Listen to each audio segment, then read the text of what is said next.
In 1900, an estimated 200,000 lions and 100,000 tigers freely roamed the planet. Today, a mere century later, only around 15,000 lions and 3,200 tigers remain in the wild, hunted to near extinction by human greed. Wildlife trafficking is a multi-billion-dollar industry, ranked fourth in the world behind drugs, weapons, and human trafficking. But the exotic animal trade is not a problem limited to far-off continents like Africa or Asia. It's right here at home, in our own backyards. There are more tigers in human backyards than there are in the wild. At least 10,000 tigers are kept in captivity as pets. Abused, neglected, and exploited, exotic pets suffer an unnatural and inhumane existence. More desperately than ever, what these animals need is a voice.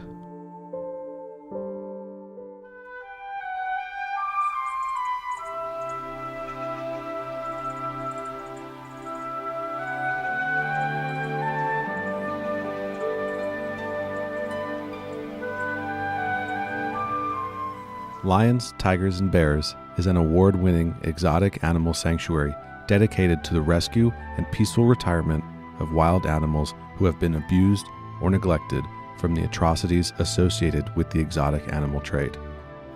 The exotic animal trade is a huge problem, mostly because people don't know how bad the problem is. It's a multi-billion-dollar industry right up there with drugs and weapons and human trafficking. And the animals are used for nothing more than profit, bred to be discarded.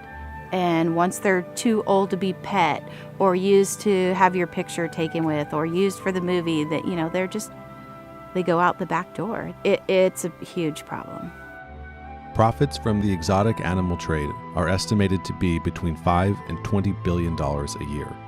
National Geographic estimates that 55,000 wild animals were smuggled into the United States between 2005 and 2014 to be bought, sold, and traded for profit.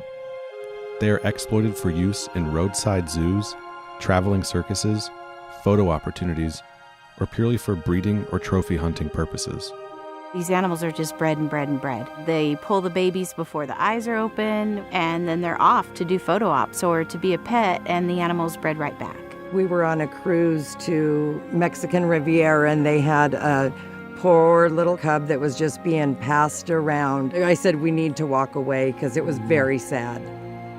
Animals in the exotic pet trade are treated like a commodity, subjected to physical abuse, neglect, isolation, and exploitation. They don't want to walk, pop him in the ass and make him walk.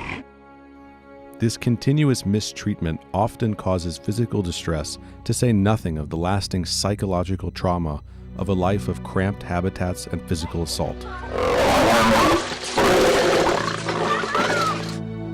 Most of the animals are in terrible condition. A lot of them have evidence of malnutrition, skin diseases from being kept in disgusting conditions, and it takes a lot to get them back to at least some sense of welfare. Another injustice facing wild animals is the growing trend of exotic pet ownership. Wildlife Research Conservation estimates that as many as 20 million people keep wild animals as family pets. While owning an exotic animal may seem exciting at first, most owners quickly realize that they have gotten much more than they bargained for. Get out.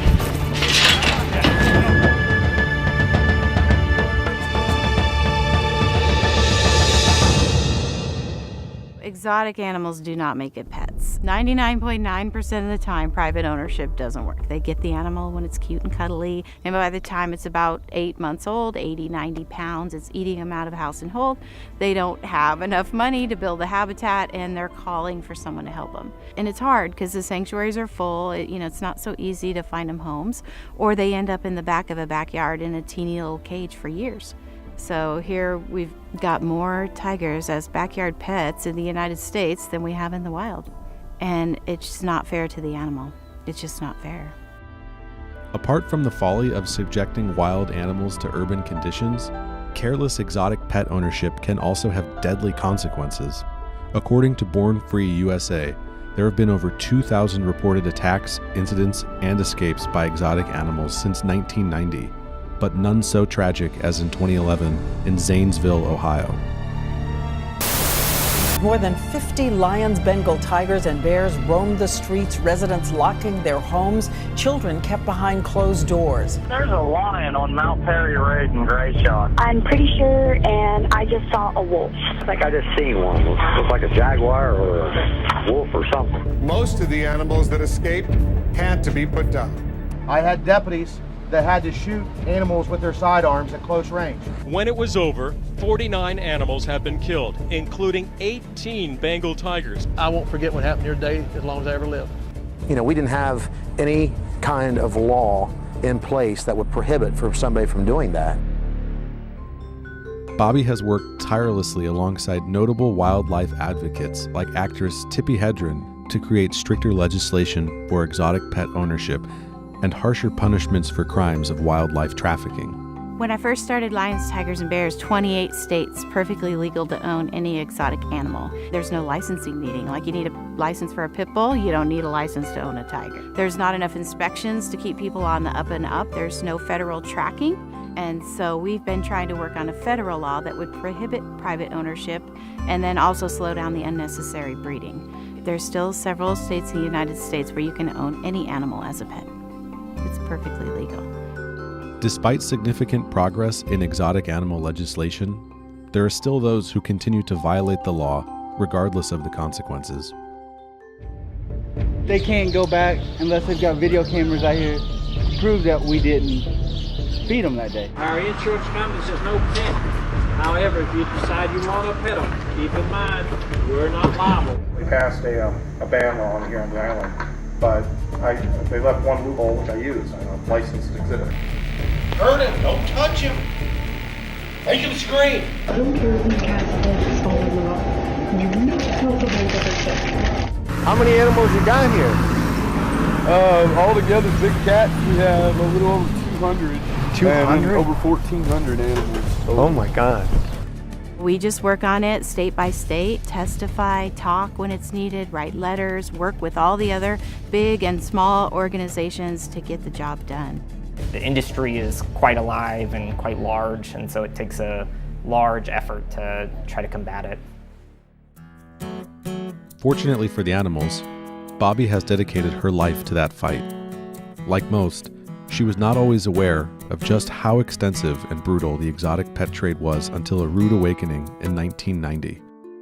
I was opening a restaurant in Richmond, Texas. I was actually searching the classified ads for restaurant equipment, and I would see lions, tigers, leopards for sale, and I answered the ad. I went to a woman's house who lived in a mobile home on 5 acres, 30 big cats, all breeding, and babies crawling all over the mobile home floor, and you could buy one and take one home today.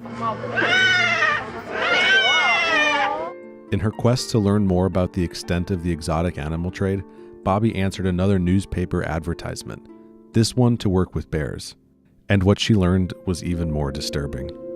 I got like a 1-day training course, and the next thing I know, he's disappearing all the time and leaving his bears.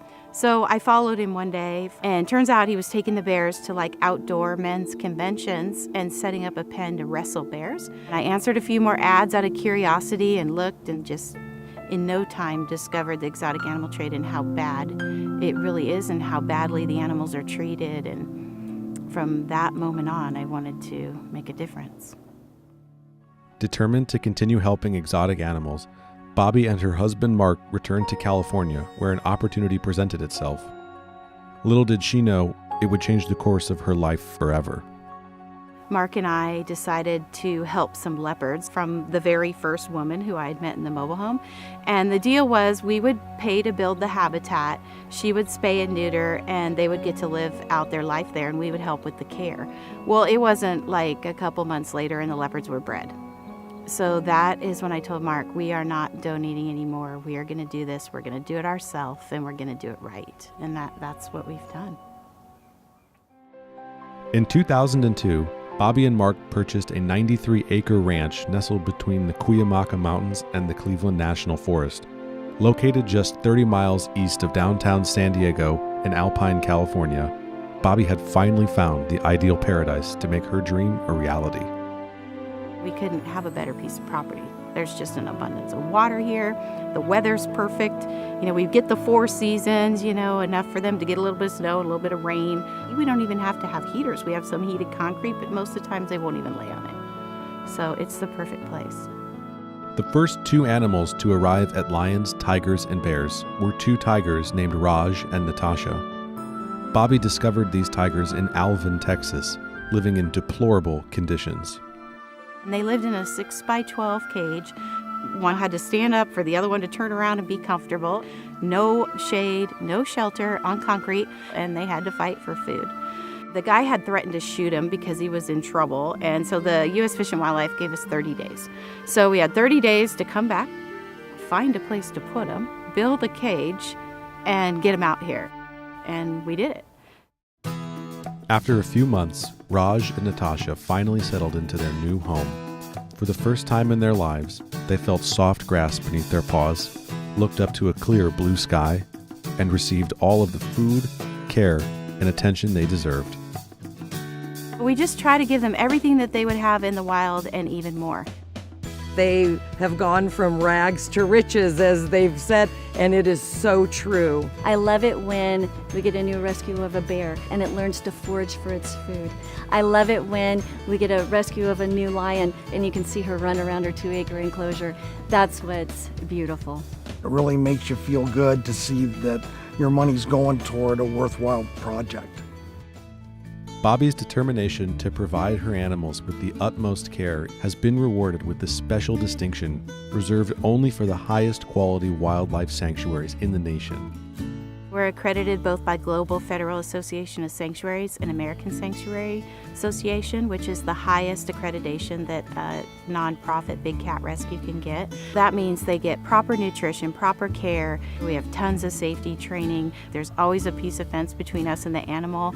Everything is, gone over to make sure it's safe for the animals. Bobby has gone above and beyond to provide the animals with everything that they need to live a happy, healthy life in peace. But running one of the most prestigious and highly respected wildlife sanctuaries in the country comes with a hefty price tag. It's so expensive to build the proper habitats, and we've just come up with ways where, we sell like a foot of fence at a time, and then we'll end up with something like the Linking Love habitat. Each and every contribution, big or small, goes directly to the care of the animals in their forever home. All the money that is brought here goes for the care of these animals. You don't have to be told, you can see it in the animals. Every little bit helps. Simply by people coming, that is directly helping the animals. Every life here counts, so every visit counts. Don't think what you do is too small, because it all adds up to make this possible. Of course, at the heart of Lions, Tigers, and Bears is Bobby herself. She built Lions, Tigers, and Bears from the ground up, manages its operations, is constantly fundraising, has personally driven over 300,000 miles around the country on rescue missions, and has testified before Congress to advocate for increased legislation. I just know there's so much more work to do. I can never stop. I'm not going to be happy until I know this problem is solved. And when I have it where I can turn this over to the next generation, and it'll keep going for animals. This is 24/7. You have to live it, eat it, breathe it. You have to be resilient. You just have to go around the obstacle and keep going and find another way. Since its inception, Lions, Tigers, and Bears has rescued over 400 animals from all across the country, many of which now call the ranch home. To be one of the top sanctuaries in the country, it just tells you that our animals are getting the best care that we can provide for them. And that makes me feel good because we're their voice. Animals can't speak for themselves, and they're so often the victim of a situation that they can't control. So for us to be able to make a difference means the world. The animals need someone to be an advocate for them. Animals can't say where it hurts or how they're feeling, and so all the training and experience that I've gained has helped me basically paint a picture of how we can best serve animals. That to me is very fulfilling. The most deafening sound in nature is the sound of silence. Now is the time to speak up for animals. or else the mighty roar of a lion, the thundering growl of a tiger, and the ferocious howl of a grizzly bear may soon become a mere echo of the past. Speak up for animals. Be their voice, because every life counts. It's like people helping animals, animals helping people. It's pretty awesome.